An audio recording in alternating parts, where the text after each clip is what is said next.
Assalamualaikum warahmatullahi wabarakatuh. Alhamdulillah, wassalatu wassalamu ala rasulillah. Segala puji dan puja kehadirat Allah subhanahu wa ta'ala, juga salawat dan taslim kepada Nabi besar Muhammad sallallahu alaihi wa ala alihi wa sahbihi wasallam. Kita membahas tentang kumpulan doa sesuai dengan Al-Quran dan Sunnah. Dan kita masih berada di doa sebelum salam. Allahumma inni a'udzubika min adzabi jahannam. Ya Allah, aku berlindung kepadamu dari siksa api neraka. Dan kita sedang membahas tentang api neraka agar kita mengetahui kenapa kita diperintahkan setiap kali sebelum salam untuk berlindung dari api neraka. Karena luar biasa memang dahsyatnya api neraka itu.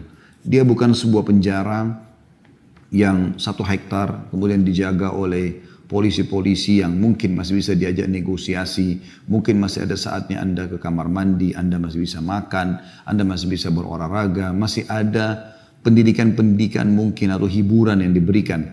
Kalau di neraka semuanya 24 jam siksaan. Mereka tidak mati walaupun seluruh anggota tubuhnya umumnya sudah hancur. Kuasa Allah subhanahu wa ta'ala Allah utuhkan lagi. Dan pada saat mereka disiksa kesakitan, pada saat mereka diutuhkan juga kesakitan. Dan begitulah keadaan mereka, terutama orang-orang yang khalidina fiha, kekal selamanya di sana, yaitu orang kafir, orang musyrik, dan juga orang-orang munafik.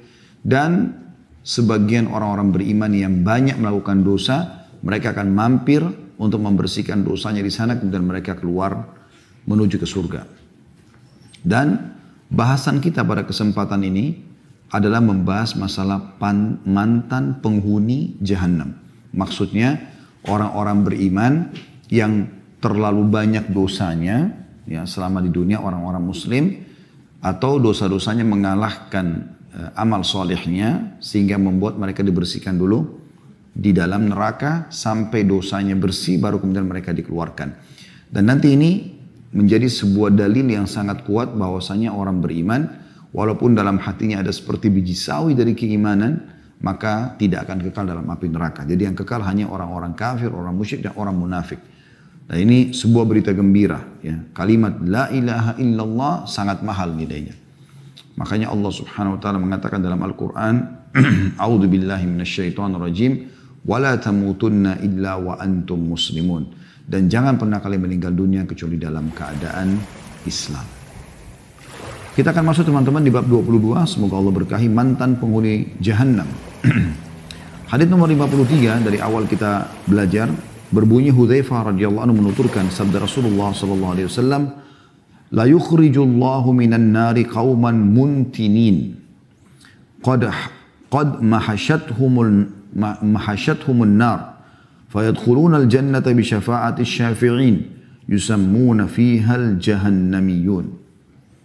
Allah benar-benar akan mengeluarkan dari neraka satu kaum yang sudah berbau busuk karena luka yang ada pada mereka yang telah terbakar api neraka.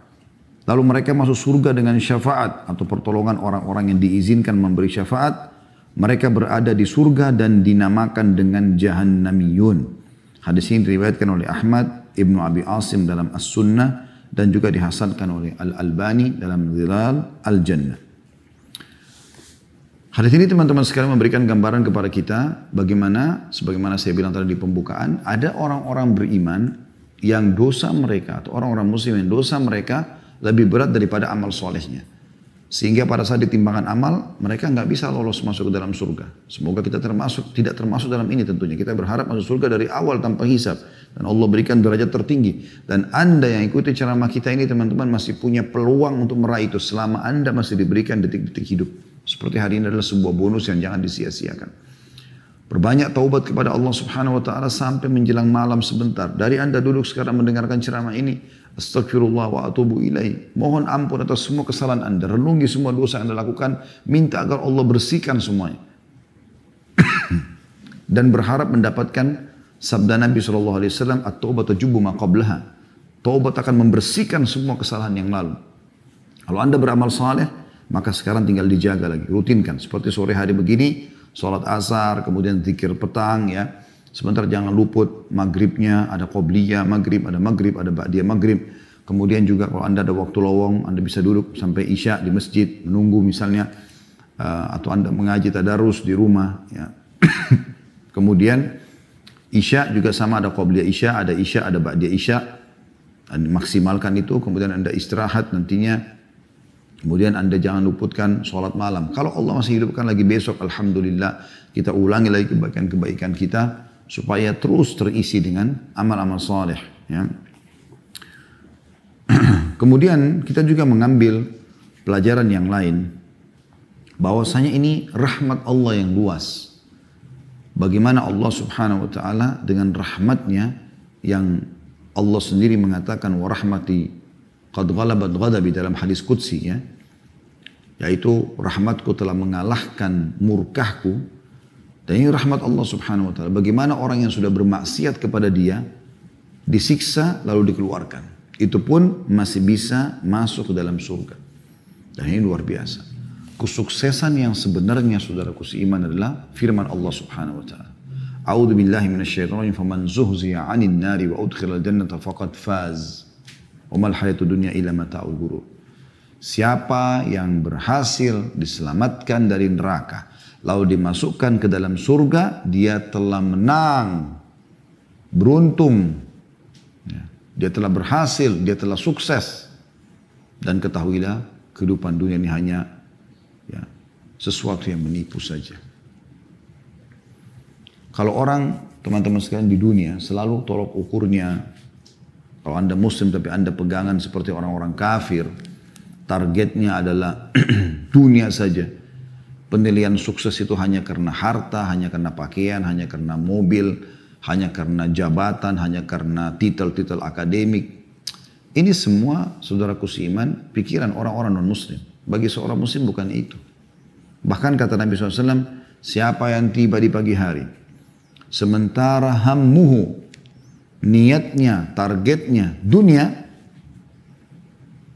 maka Allah akan memecahkan urusan-urusannya, mempersulit. Dan Allah akan menjadikan kemiskinan di depan matanya. Serta tidak akan datang kepada dia dari dunia kecuali yang sudah dicatatkan saja. Dan siapa yang tiba di pagi hari, targetnya dia, niatnya adalah akhirat, maka Allah akan satukan urusannya. Allah akan mudahkan dan selesaikan. Allah akan jadikan kekayaan itu dalam hatinya. Dan dunia akan datang kepada dia dalam kondisi terhina. Beda sekali. Ini setiap tiba pagi hari. Jadi bagaimana teman-teman sekalian, kita memahami target utama seorang muslim justru sukses nanti masuk ke dalam surga. Anda masih ingat bagaimana mayoritas penghuni surga justru orang-orang miskin, sampai surga mengatakan, ya Allah, kenapa tidak masuk ke dalam kecuali orang-orang miskin dan orang-orang yang dianggap remeh, gitu kan? Maka Allah mengatakan, kau rahmatku yang aku karuniahi, yang aku balas orang-orang yang taat kepadaku denganmu. Gitu kan? Bukan berarti orang kaya tidak masuk ke dalam surga. Masuk ke dalam surga. Abu Bakar orang kaya. Abdurrahman bin Auf orang kaya. Utsman bin Affan orang kaya. Nabi SAW sendiri juga termasuk orang yang punya kemampuan. Beliau punya harta dari harta rampasan perang yang Allah SWT mudahkan buat beliau dari Khaybar, gitu kan? Dan dari peperangan-peperangan yang lain, sallallahu alaihi wasallam. Tapi beliau lebih suka hidup sederhana, sallallahu alaihi wasallam.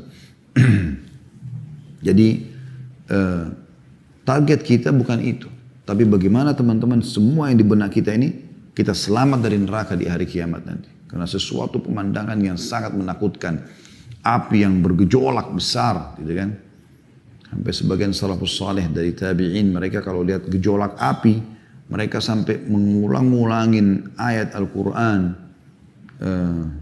Sami'u laha tagayjuzan wa dhafira.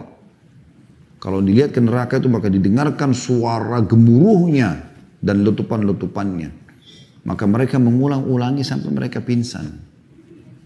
Karena takutnya dengan api neraka itu. Dan takut dengan apa yang Allah perintahkan kita untuk takut adalah berarti takut kepada Allah.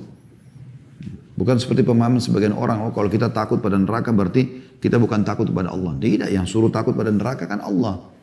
Dalam surah At-Tahrim kan Allah mengatakan, itu surah nomor 66 ayat 6 kan. A'udzu billahi minasyaitonir rajim. Ya ayyuhalladzina amanu qu anfusakum wa ahlikum nara. Hai orang beriman, selamatkan dirimu. Artinya kau harus takut dari api neraka. Yang bahan bakarnya manusia dan batu. Waquduhan nas wal hijarah, gitu kan. Al-ayah. Jadi memang kita harusnya khawatir dengan neraka tersebut dan bagaimana surga menjadi target utama kita. Subhanallah, orang kalau jadikan surga target utamanya, dia akan jadi orang baik. Karena untuk ke surga semua amal-amal baik kan.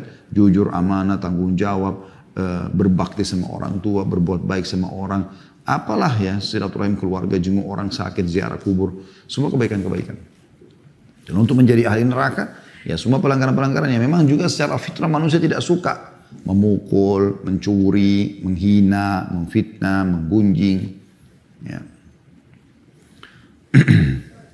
Kemudian yang ketiga yang kita bisa ambil dari hadis adalah bagaimana mereka masuk ke dalam surga dengan syafaat. Orang-orang yang Allah izinkan untuk memberikan syafaat. Dan ini sudah kita singgung pada pertemuan-pertemuan kita yang lalu.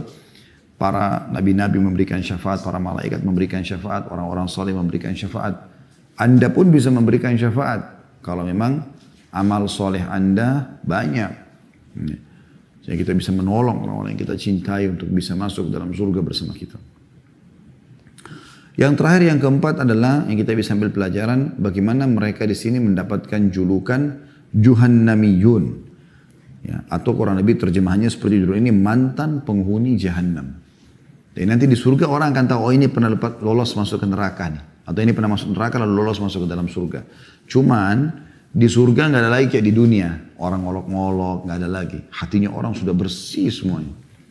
Malah ahli surga itu gembira melihat saudara-saudaranya ini masih ada yang bisa diselamatkan masuk ke dalam surga. Karena itu luar biasa keberuntungannya. Ya, kalau tidak bisa diselamatkan itu luar biasa. Anda masih ingat dulu bagaimana kita membahas salah satu bab tangisan dan jeritan ahli neraka. Mereka sampai memanggil para malaikat penjaga neraka dan tidak dijawab. Sekian ratus tahun. Setelah dijawab pun malaikat mengatakan kalian akan di situ, tidak ada negosiasi, percuma gitu.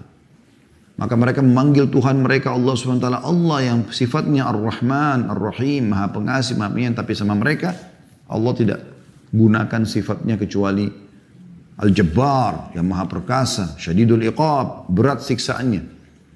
Allah tidak menjawab mereka seumur dunia. Allahu a'lam berapa miliar tahun. Setelah itu pun Allah mengatakan ikhsa'u fiha wa la tukallimun. Kalian kekal dalamnya, terhina dan jangan pernah bicara sama aku. Maka kata Nabi SAW, mereka pun akhirnya menyesal, menangis, dan air mata mereka kalau diletakkan di atasnya kapal laut, maka kapal laut itu bisa ya, mengalir, berjalan di atas air mata mereka, dan mereka akan menangis sebagai pengganti keluarnya air mata, darah. Nah, ini kenapa teman-teman sekalian? Gara-gara pelanggaran-pelanggaran agama.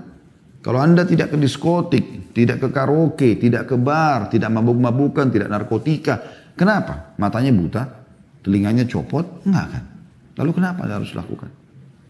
Anda bisa minum susu, minum madu, Anda bisa interaksi biologi sama pasangan yang halal, Anda bisa janjian di majelis taklim, Anda bisa janjian buka puasa bersama. Banyak amal soleh yang bisa kita kerjakan. Hadis selanjutnya nomor 54. Imran ibn Husain radhiyallahu anhu menuturkan sabda Nabi SAW, yakhruju qaumun minan nari bi syafaati Muhammadin sallallahu alaihi wasallam fayadkhuluna al-jannata yusammuna al-jahannamiyun atau jahannamiyin. Satu kaum akan keluar dari neraka dengan syafaat Muhammad sallallahu alaihi wasallam. Lalu mereka masuk surga dan mereka diberi nama Jahannamiyun. Hadis ini riwayat Bukhari, jilid 11 halaman 418. Ya. Dan juga Tirmidzi jilid 4 halaman 114. Jadi mirip dengan tadi ya. Tapi di sini ada tambahannya adalah mereka keluar dengan syafaat Nabi Muhammad SAW. Tapi sudah kita jelaskan syafaat itu bisa dari ada Allah SWT memberikan syafaatnya. Ini syafaat yang paling luar biasa karena dari sang pencipta Allah. Kemudian syafaat para malaikat, syafaat para nabi-nabi, kemudian orang-orang saleh. Hadis selanjutnya nomor 55 dari awal kita belajar masalah neraka ini. Semoga Allah selamatkan kita darinya. Anas bin Malik radhiyallahu anhu mengatakan, aku mendengar Rasulullah SAW bersabda, aku adalah manusia pertama yang dibangkitkan dari bumi pada hari kiamat. Ini kata Nabi SAW. Karena kan kita semua wafat, masuk di kuburan. Jadi yang pertama dikeluarkan dari bumi tersebut adalah Nabi SAW. Dibuka kuburannya.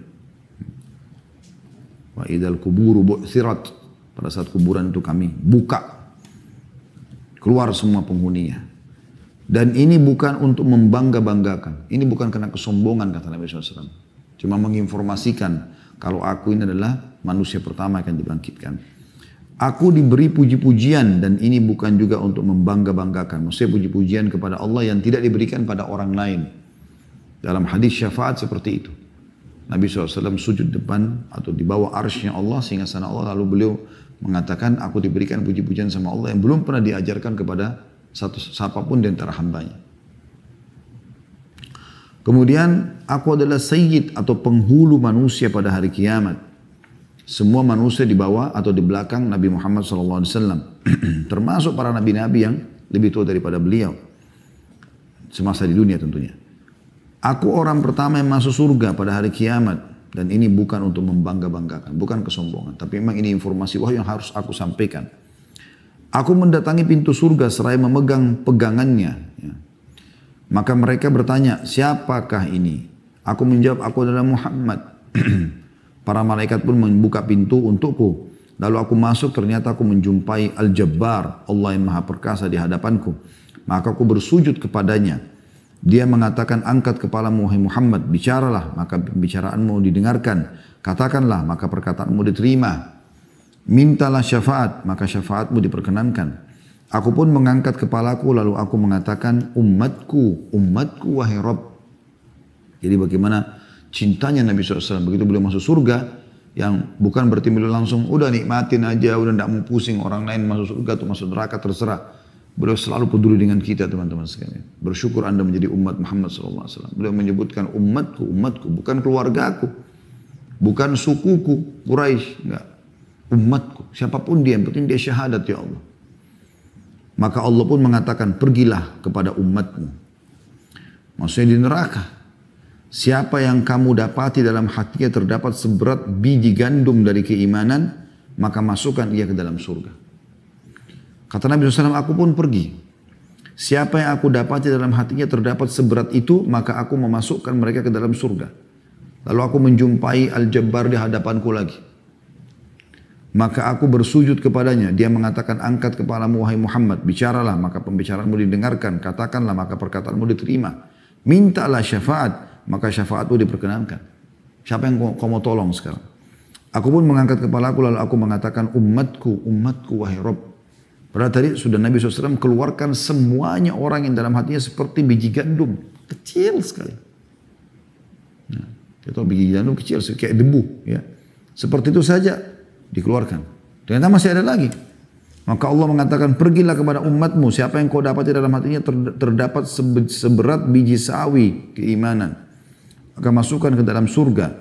Aku pun pergi dan siapa yang aku dapati dalam hatinya terdapat seberat itu, maka aku memasukkan mereka ke dalam surga. Jadi walaupun Nabi SAW tidak kenal, yang penting umat Islam. Setelah Allah selesai mengadili umat manusia dan memasukkan siapa yang masih tersisa dari umatku di dalam neraka bersama penduduk neraka, maka penduduk neraka mengatakan, tidak bermanfaat bagi kalian bahwa kalian menyembah Allah dan tidak menyekutukannya dengan sesuatu pun. Karena kenapa kalian masih masuk neraka, wahai orang Islam? Maka Allah pun Al-Jabbar yang maha perkasa mengatakan, demi keperkasaanku sungguh aku membebaskan mereka dari neraka. Lalu mengutus para malaikat kepada mereka untuk mengeluarkan mereka dari neraka dalam keadaan telah hangus. Lalu mereka dimasukkan di sungai kehidupan, maka mereka tumbuh di dalamnya sebagaimana biji-bijian tumbuh di bui aliran. Dan ditulis di kening mereka, mereka adalah orang-orang yang dibebaskan oleh Allah. Kemudian mereka dibawa pergi, lalu mereka masuk surga. Maka ahli surga menyebut mereka dengan jahannamiyun atau mantan penghuni neraka jahannam. Lalu Al-Jabbar, Allah yang maha perkasa mengatakan, tetapi mereka adalah orang-orang yang dibebaskan oleh Al-Jabbar. Dibebaskan oleh Allah yang maha perkasa. Hadis riwayat Ahmad dan Ad-Darimi dan disahihkan oleh Al-Albani dalam Dzalul Jannah jilid 2 halaman 407. Hadis ini adalah hadis yang luar biasa teman-teman. Kita sudah dapat bocorannya selama kita di dunia. Apa yang akan terjadi nanti ini jauh ini. Ya. Subhanallah semua sudah dipaparkan. Tidak ada satupun yang tidak dijelaskan oleh Nabi SAW. Kata Nabi SAW, aku tinggalkan kalian agama ini malamnya seperti siangnya. Tidak ada sesuatu yang tidak jelas di sini. Mau masuk surga sudah jelas, masuk neraka jelas. Tidak Dan di sini luar biasa teman-teman bagaimana cintanya Nabi SAW terhadap umatnya. Beliau SAW tidak mau masuk surga, tenang di dalam, menikmati, sudah ada buah-buahan, istana, dayang-dayang, dipan-dipan, kebun-kebun, sungai-sungai, dan segala macam hal. Jadi beliau tidak pikirkan masalah itu. Dan beliau pikir sebelum menikmati semua umatku, ada umatku yang masuk neraka. Jadi Nabi SAW sangat cinta dengan kita. Dan beliau ingin sekali ketemu dengan kita. Sampai kata Nabi SAW dalam sebuah hadis, aku ingin sekali ketemu dengan saudara-saudaraku. Kata para sahabat, kami saudara-saudara anda ya Rasulullah. Kata Nabi SAW, bukan, kalian sahabat-sahabatku. Saudara-saudaraku yang datang nanti sepeninggalku. Kita-kita ini. Nabi SAW anggap saudara. Sallallahu alaihi wasallam. Memang layak beliau diangkat menjadi penutup para nabi dan rasul. Karena kecintaannya pada umatnya. Dan bagaimana beliau menjelaskan dalam hadis yang lain, beliau prihatin, beliau mengatakan perumpamaanku dengan kalian seperti orang yang sedang menyulut api unggun, kemudian datanglah ya serangga-serangga, aku berusaha menyelamatkan dari api tersebut tapi ada saja yang masuk ke dalam. Sudah diperingatkan, sampai padanya peringatan, Allah sampaikan dari lisan temannya kah, supirnya kah, istrinya kah, suaminya kah, anaknya kah, ya. Atau mungkin dia nonton di medsos kah, dari pengajian kah, tapi tetap saja tidak mau ngah. Ya sudah, ya, mereka akhirnya celaka. Kemudian bagaimana rahmat Allah Subhanahu wa taala luas sekali di sini sampai mengeluarkan orang yang seperti biji sawi yang sangat kecil, ya. Biji gandum dikeluarkan dari api neraka. Dan ini berarti menandakan bisa dikatakan amal mereka kecil sekali. Tapi ingat mereka tidak berbuat kesyirikan. Orang yang buat syirik besar seperti dukun, peramal, penyamun, penyihir, orang juga yang membenarkan mereka batal keislamannya. Tidak bisa. Makanya di sini dalam hadits ini ada disebutkan pada saat sudah dikeluarkan umat Muhammad SAW yang seperti dalam hatinya biji sawi dari keimanan, tersisa orang yang tidak ada keimanannya sebesar itu. Karena lebih kecil lagi amal solehnya. Maka ahli neraka dari orang-orang kafir mengatakan, nggak bermanfaat iman kalian kepada Allah dan kalian tidak menyekutukannya dengan sesuatu. Nah, berarti ada bahasa menyekutukan. Kapan anda berbuat kesyirikan, apalagi syirik besar, percuma. Tidak dapat yang ini. Gitu. Jadi ini usatul mu'minin, orang-orang beriman tapi masih melakukan perbuatan dosa. Dan mereka tidak merusak tauhidnya. Nah dikeluarkan nanti karena Allah SWT mendengar perkataan orang-orang kafir itu, Allah mengatakan demi keperkasaanku aku keluarkan mereka dari api neraka. Maka dikeluarkan semua orang-orang muslim dari api neraka. Tidak satu pun tersisa. Tetapi dikatakan sementara mereka dalam keadaan telah hangus. Makanya teman-teman kalau ada yang anda dengar mengucapkan atau mungkin ada di antara anda pernah mengucapkan enak dong jadi muslim. Gak apa-apa deh kalau kita buat dosa aja, toh nanti juga masuk surga. Ini kebodohan. Dia belum tahu bagaimana dahsyatnya disiksa di neraka dan dia belum tahu ya berapa lama dia akan disiksa. Karena potongan hadis ini sudah cukup dikatakan dan Allah pun mengutus para malaikat yang mengeluarkan mereka dari api neraka dalam keadaan telah hangus. Ya. Bukan dikatakan dalam keadaan mereka misalnya terlilit api atau tersengat atau mungkin terluka kecil, enggak. Hangus artinya sudah terbakar belang. Lalu kemudian mereka dikeluarkan. Kemudian pelajaran lain juga kita lihat mereka akan ditaruh di sungai kehidupan. Ini sudah pernah kita singgung pada pertemuan-pertemuan yang lalu. Ada sebuah sungai Allah letakkan di depan surga khusus dikenal dengan Nahrul Hayat atau sungai kehidupan, di mana orang-orang mantan ahli neraka ini karena mereka luka-luka gitu kan. Tentu kita tahu bagaimana orang yang habis disiksa. Hangus lagi di sini dikatakan. Mereka belang-belang, luka-luka segala macam. Maka mereka ditaruh di sungai kehidupan tersebut. Lalu ahli surga ikut memercikan air. Ya, karena gembira saudara-saudaranya masih bisa selamat. Sampai mereka tumbuh. Kata Nabi SAW seperti biji-bijian yang ada di saluran air. Dalam riwayatnya dikatakan tidakkah kalian lihat yang kena cahaya kekuning-kuningan, cahaya matahari yang tidak kena itu kehijau-hijauan dan sangat lemah. Nah seperti itu keadaan mereka. Kemudian juga yang terakhir kita ambil dari hadits ini adalah bagaimana Allah Subhanahu wa taala mengubah nama mereka yang tadinya jahannamiyun atau mantan penghuni neraka, diganti oleh Allah Subhanahu wa taala dikatakan utaqaul jabbar, riwayat lain utaqaur rahman. Mereka adalah orang-orang yang diselamatkan oleh Zat yang Maha Perkasa atau Maha Pengasih. Hadis selanjutnya di 56, Zaid Al-Faqir mengatakan kami berlalu di Madinah, ternyata Jabir bin Abdullah radhiyallahu anhu menuturkan hadis dari Rasulullah SAW pada satu kaum dengan duduk bersandar pada tiang. Jadi Jabir bin Abdullah sedang menceritakan. Ternyata ia menyebutkan tentang jahannamiyun atau orang-orang mantan neraka jahannam tadi. Maka aku mengatakan kepadanya, wahai sahabat Rasulullah, apakah yang anda ceritakan ini? Sedangkan Allah Subhanahu wa taala berfirman, Rabbana innaka man tudkhilin nara faqad akhzaita wa ma lidh-dhalimin min ansar. Ya Rabb kami, sungguhnya barang siapa yang kau masukkan ke dalam neraka maka sungguh telah engkau hinakan ia. Surah Al-Imran 192. Kemudian dalam surah Sajdah ayat 20 juga Allah berfirman, A'udzubillahi minasyaitonir rajim. Kullama aradu an yakhruju minha u'idu fiha. Setiap kali mereka hendak keluar daripadanya, mereka dikembalikan lagi ke dalamnya. Lalu apa yang akan anda katakan?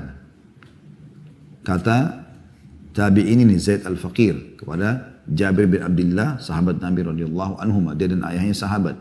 Maka kita mengatakan radhiyallahu anhuma. Lalu Jabir mengatakan kepada Zaid Al-Faqir, apakah kau membaca Al-Quran? Zaid mengatakan iya. Lalu Jabir bertanya lagi, apakah kamu mendengar tentang maqam atau dalam kurung kedudukan Muhammad SAW yang untuknya Allah mengutusnya? Aku menjawab iya. Lalu Jabir mengatakan itulah maqam Muhammad SAW yang terpuji, yang dengannya Allah mengeluarkan siapa yang bakal dikeluarkan. Kemudian ia menggambarkan pemasangan sirat dan berlalunya manusia di atasnya. Lalu Zaid Al-Faqir mengatakan, aku khawatir bila aku tidak menghafal itu. Cuma ia menyangka bahwa satu kaum akan keluar dari neraka setelah mereka berada di dalamnya. Yakni mereka keluar seolah-olah hitamnya sumsum. Kemudian mereka memasuki sungai dari sungai-sungai surga. Lalu mandi di dalamnya, lantas mereka keluar seperti kertas. Hadis riwayat Muslim, jadi 3 halaman 50. Hadis ini teman-teman sekalian menggambarkan kepada kita bagaimana ahli neraka nanti akan dikeluarkan dari orang-orang beriman, kemudian akan masuk ke dalam surga. Gitu kan? Dan ini bisa keluar karena syafaat atau pertolongan, termasuk pertolongan Nabi Muhammad sallallahu alaihi wa ala alihi wa sahbihi wasallam. Oleh karena teman-teman berbanyak baca salawat kepada Nabi SAW, walaupun yang pendek, Allahumma salli ala Muhammad, Allahumma salli ala Muhammad, Allahumma salli ala Muhammad. Coba amalkan. Semoga saya dengan itu kita bisa mendapatkan syafaat beliau sallallahu alaihi wasallam. Ini pertolongan yang sangat mahal di saat orang sudah terlalu banyak dosanya dan dia harus dilemparkan neraka, ya, tidak ada pertolongan bagi dia, ya. Tidak ada yang bisa tolong kecuali Allah SWT. Lalu Allah mengizinkan Nabi Muhammad SAW menolong dia, ya, tentu karena adanya, ya, hal yang berhubungan yang sangat baik antara dia sama Nabi SAW. Walaupun Nabi menyelamatkan siapa saja, tapi kalau anda coba membaca salawat lebih kepada Nabi SAW, maka itu sangat baik. Karena itu kata Nabi SAW. Siapa yang membaca salawat padaku, maka dia akan mendapatkan syafaatku. Gitu kan? Nah, ini termasuk hal yang jangan disia-siakan, terutama di hari Jumat. Terutama di hari Jumat. Baik, kita akan masuk teman-teman lanjutannya di bab 23. Tentang azab untuk orang yang amalnya bertentangan dengan ucapannya.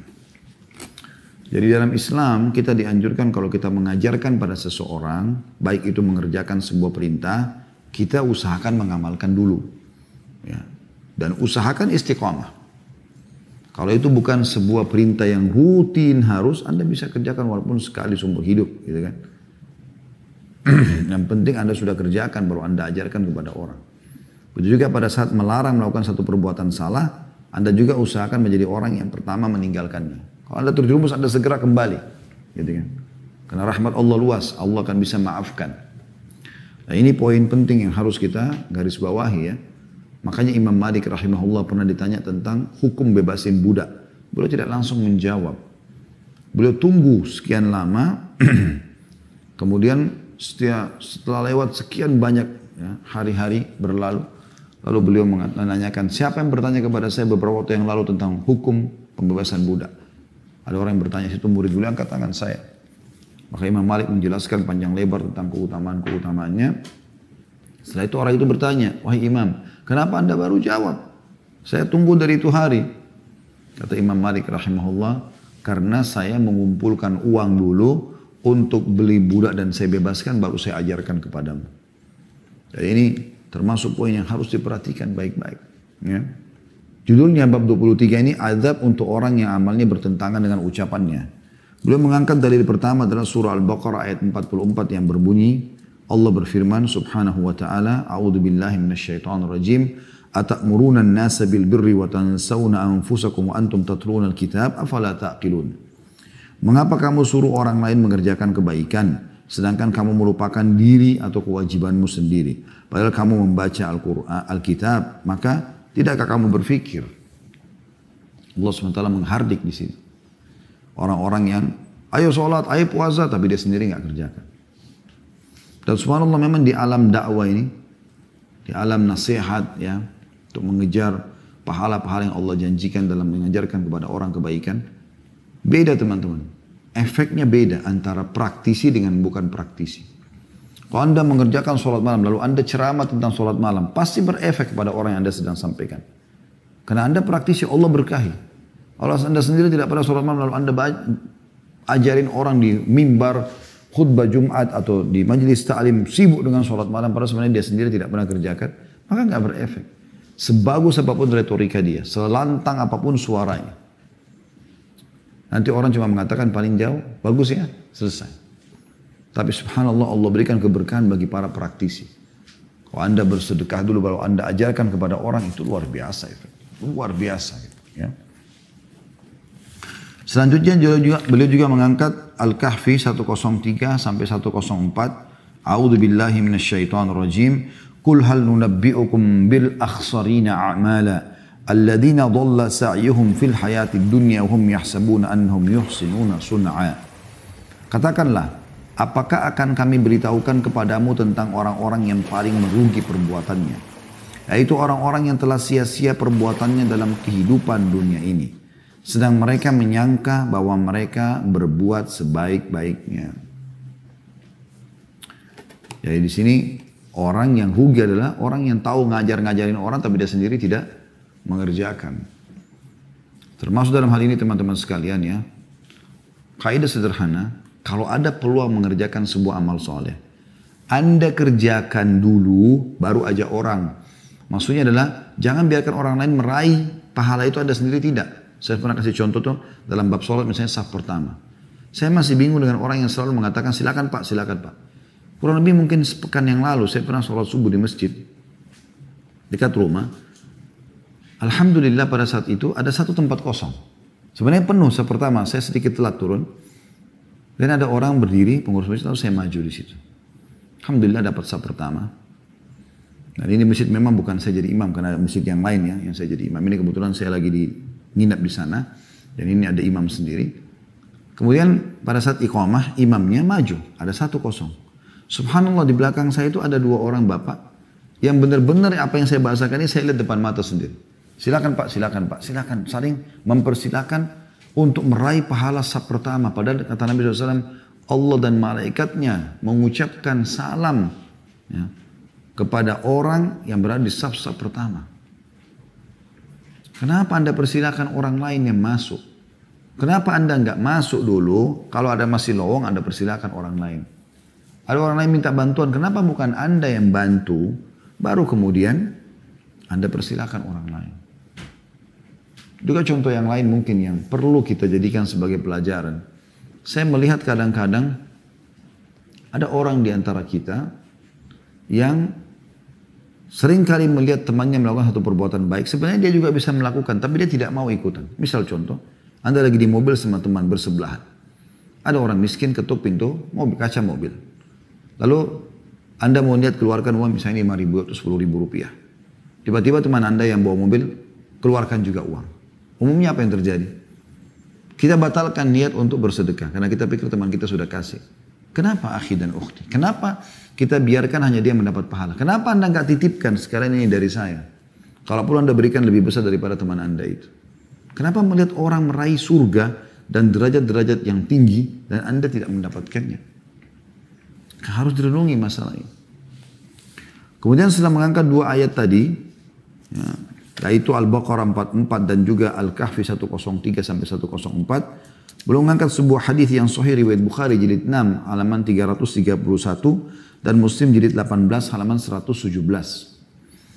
Dari hadis yang diriwayatkan Usama bin Zaid radhiyallahu anhuma, dia dan ayahnya sahabat, beliau mengatakan, aku mendengarkan Rasulullah sallallahu alaihi wasallam bersabda, yuja'u birrajuli yaumal qiyamah fayulqa finnari fatandaliku aktabuhu finnar fayaduru kama yadurul himaru biraha fayajtami'u ahlun nari alaihi fayakulun ay fulan ma sya'nuk alaysa kunta ta'muruna bil ma'rufi wa tanhana 'anil munkar qala kuntu amurukum bil ma'rufi wa la atih wa anhaakum 'anil munkari wa atih. Seseorang akan didatangkan, kata Nabi SAW, pada hari kiamat, lalu dilemparkan ke dalam neraka. Semoga Allah selamatkan kita dari golongan seperti ini. Sehingga ususnya keluar dalam neraka tersebut karena panasnya. Ia lalu berputar-putar seperti keledai berputar-putar di porosnya. Maka ahli neraka berkumpul di hadapannya seraya mengatakan, wahai fulan, ada apa denganmu? Bapaknya ada sebagian ahli neraka, kenal orang ini siapa? Ada apa dengan kamu? Maksudnya kenapa kau bisa masuk ke dalam neraka ini? Bukankah kamu dulu di dunia memerintahkan kepada kami pada kebaikan dan mencegah kami dari kemungkaran? Sholatlah, jangan riba lah. Suruh perintah ibadah, larang kemungkaran. Ia menjawab, iya, aku memerintahkan kalian pada kebaikan, sedangkan aku tidak mengerjakannya. Dan aku melarang kalian dari kemungkaran, sedangkan aku melakukannya. Ini pelanggaran yang besar sekali. Mengingatkan orang tapi kita tidak melakukannya.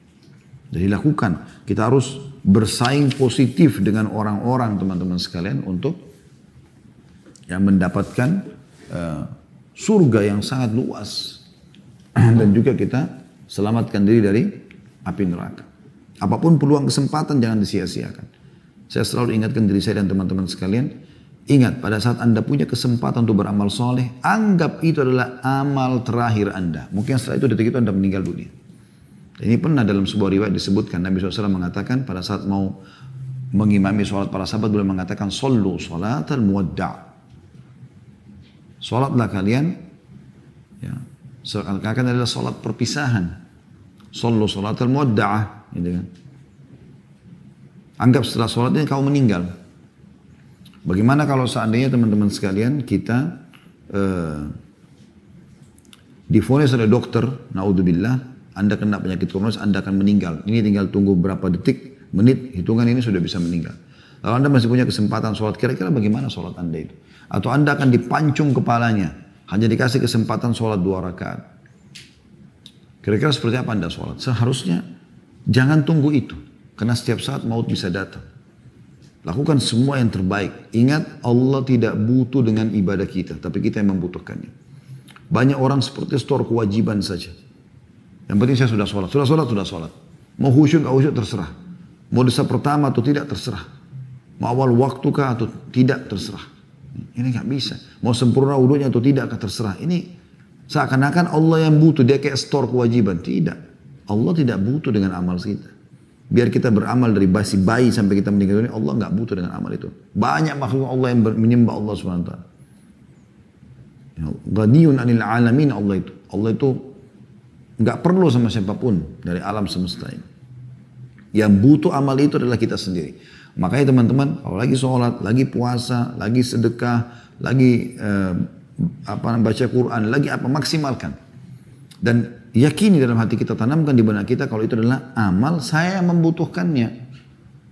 Bagaimana sih kalau kita membeli sesuatu atau mengejar sesuatu yang kita tahu itu sebenarnya kita akan pakai. Misalnya kita membeli makanan, kita nggak mungkin beli makanan yang sudah terpotong-potong. Kita berusaha cari makanan yang paling bagus, kemasan yang paling bagus, karena kita pikir buat diri kita sendiri. Seperti itu sebenarnya amal-amal itu akan berbentuk nanti. Di kuburan akan berbentuk seperti makhluk yang menemani kita. Di akhirat akan ditimbang oleh Allah Subhanahu Wa Taala. Dan di surga akan menyebab tingginya derajat. Ya, maka jangan disia-siakan.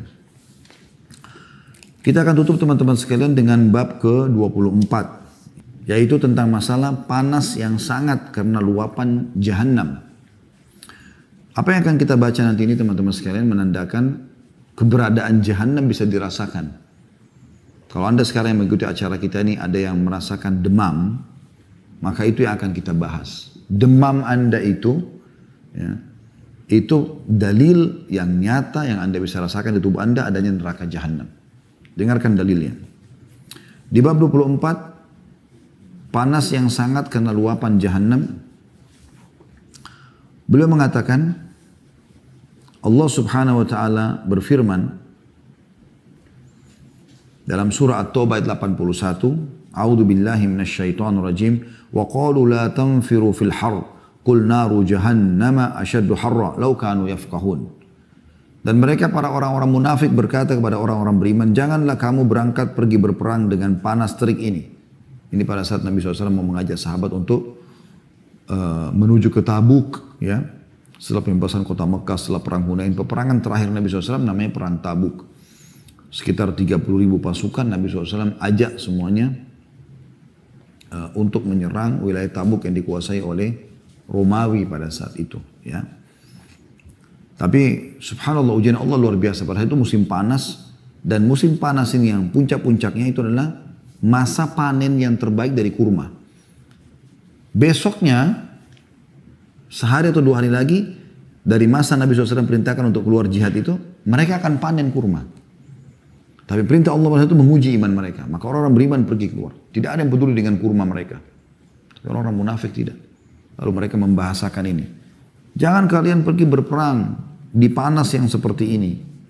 Maka Allah SWT menyuruh Nabi Muhammad SAW menjawab mereka mengatakan, katakanlah hai Muhammad, api neraka jahanam lebih sangat panas jika kamu mengetahuinya. Mereka memang bergantung orang munafik, orang kafir dengan dunia. Kalau kita orang mukmin tidak ada seperti itu. Gak penting bagi kita urusan dunia ini. Bahkan kata Syekh Utsaimin rahimahullah, perumpamaan orang mukmin dengan dunia ini seperti orang yang masuk ke WC. Dia selesaikan hajat lalu dia pulang, dia keluar, dia tinggalkan. Bukan tempat yang dia nongkrong di situ seterusnya. Sampai beliau menggambarkan seperti itu. Dan Nabi SAW memang menggambarkan dalam hadis itu. Kepada seorang sahabat yang Nabi SAW tanya, apa makanan dan minumanmu? Dia mengatakan, daging dan susu ya Rasulullah. Makanannya daging, minumannya susu. Ini dianggap yang paling eksklusif di makanan manusia lah ya. Sehat dan bagus lah gitu ya. Kemudian kata Nabi SAW, setelah itu akan jadi apa? Maka kata orang tersebut akan menjadi yang sudah anda tahu ya Rasulullah. Maksudnya akan menjadi kotoran, tapi beliau dengan santun tidak mengucapkan kotoran di hadapan baginda Nabi SAW. Maka kata Nabi SAW, begitulah perumpamaan dunia. Ya. Dijadikan oleh Allah SWT perumpamaan seperti kotoran yang keluar dari tubuh manusia. Dunia ini sebentar. Kita akan tinggalkan. Makanya kata Sa'id bin Musayyib rahimahullah, aku telah bertemu dengan satu kaum, maksudnya para sahabat, yang mereka sama sekali tidak pernah merasa rugi kalau kehilangan satupun dari urusan dunia. Mau kehilangan orang dicintai, mau kehilangan anggota tubuhnya, mau dia sampai mati pun terbunuh, hartanya habis disedekahkan, mereka nggak pusing. Karena targetnya sudah akhirat. Dan itu orang beriman yang sejati. Bukan dunia ini target kita. Nabi SAW sudah ingatkan itu. Waktu Nabi SAW lagi sakit keras, para sahabat sudah banyak menangis dalam masjid, maka Nabi SAW keluar pada saat beliau sudah agak sehat, lalu beliau naik dari mimbar lalu mengatakan, wahai manusia, jangan kalian sedih. Karena pertemuan kita yang sebenarnya bukan di sini, di haudku, di telagaku nanti. Sebelum masuk surga kita bisa masuk. Asal sudah timbangan amal kita sudah lolos, kita akan pergi ke haud.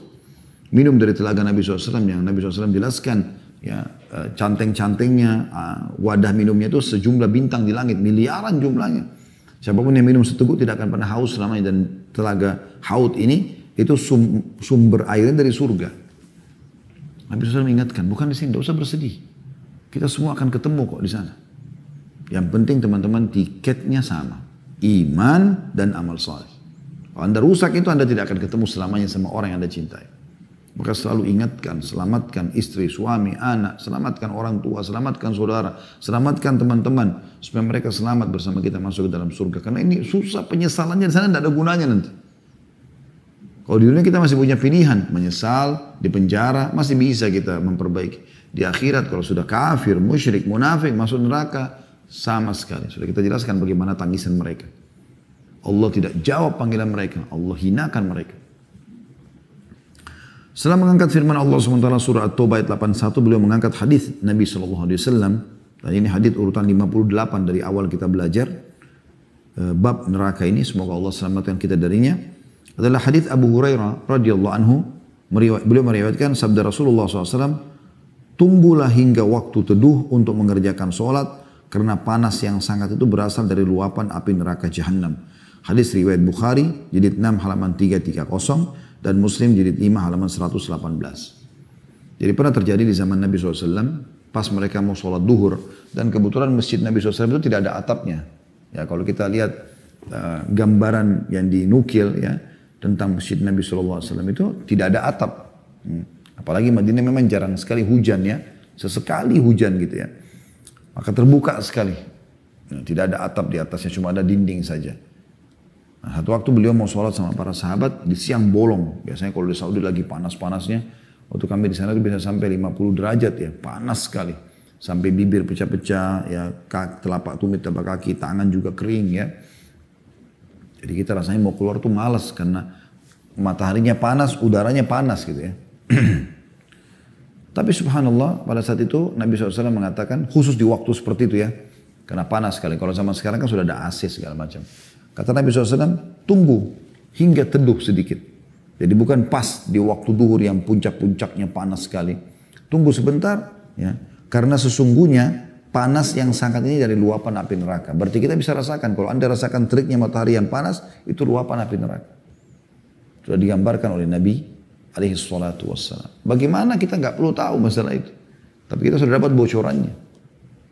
Dan ulama mengatakan subhanallah, hampir seluruh ilmuwan yang mengadakan penelitian, baik itu di luar angkasa, baik itu di atas bumi, baik di kedalaman lautan adalah orang-orang ateis. Walaupun mereka Nasrani atau Yahudi, tapi mereka ateis, tidak yakin sama Allah SWT. Allah buat mereka menggali ilmu yang dalam sampai akhirnya mereka mengadakan penelitian dan mentok di sebuah titik mereka akan mengatakan ini luar biasa. Artinya memang ini ada penciptanya. Orang beriman tidak butuh itu karena kita sudah yakin semua. Kuasa Allah Subhanahu Wa Taala. Hadis selanjutnya, hadis nomor 59. Bunyinya dari Abu Hurairah radhiyallahu anhu, beliau meriwayatkan sabda Rasulullah SAW, neraka mengadu kepada Robnya dengan mengatakan, wahai Robku, sebagianku memakan sebagian yang lain. Panas ini. Jadi panas sebelah sisi ini membakar panas yang sini. Sini membakar yang sini. Panas. Sebagianku memakan sebagian yang lain. Maka Allah mengizinkan untuknya dengan 2 nafas. Neraka bisa bernafas. Makhluk Allah Subhanahu Wa Taala yang luar biasa. Bukan bangunan seperti penjara kita yang tidak bisa berbicara dindingnya. Neraka bisa berbicara dengan Tuhannya. Allah izinkan bernafas 2 kali.